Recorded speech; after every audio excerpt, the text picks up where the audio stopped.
The stochastic lattice is based on a randomized distribution of cells based on Voronoi or Delaunay algorithms, and in Creo 8 was improved to not only be created on its simplified representation. Now it's possible to have it on full geometry representation as well, with the benefit of exact mass properties computation, for instance. Other improvement was the capability to select individual beams from a lattice structure. Now you just select the beam and choose the action. A common request was to just delete one or few of those beams to get the desired lattice. Another request fulfilled was the possibility to reduce the variation in cell sizes for the Voronoi option.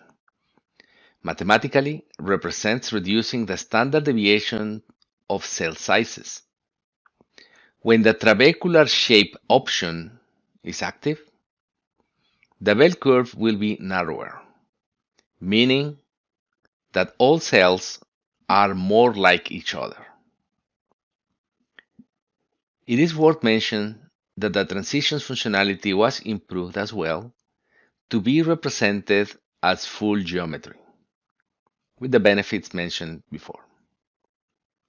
These enhancements augment the lattice modeling capabilities of Creo additive manufacturing.